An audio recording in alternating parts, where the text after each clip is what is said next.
নজিরবিহীন ছাত্র বিক্ষোভ ও রাজনৈতিক আন্দোলনের মুখে শেষ পর্যন্ত পদত্যাগ করেছেন ভারতের কেন্দ্রীয় শিক্ষামন্ত্রী ধর্মেন্দ্র প্রধান। ভারতের প্রধানমন্ত্রী নরেন্দ্র মোদীর কাছে তিনি পদত্যাগপত্র জমা দিয়েছেন। মেডিকেল ভর্তি পরীক্ষা, নিট, ইউজি সহ বিভিন্ন পরীক্ষায় প্রশ্নফাঁস ও কেলেঙ্কারির ঘটনা ঘিরে রাজপথে নামে ককরোচ জনতা পার্টি বা সিজেপি। সোমবার দিল্লিতে সিজেপির পার্লামেন্ট অভিযানে পুলিশের সঙ্গে তুমুল সংঘর্ষ ও লাঠিচার্জের ঘটনা ঘটে।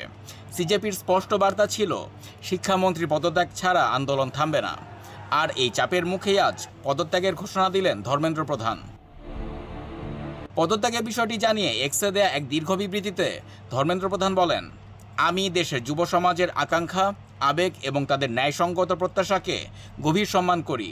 প্রথম দিন থেকেই আমি এই পরিস্থিতির দায়ভার নিজের কাঁধে নিয়েছি।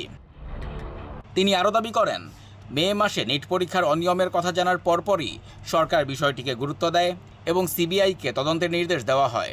তার ভাষ্যমতে, কোনো পরীক্ষা মাফিয়ার হাতে মেধাবীদের ভবিষ্যৎ যাতে নষ্ট না হয় সেটাই ছিল তার লক্ষ্য।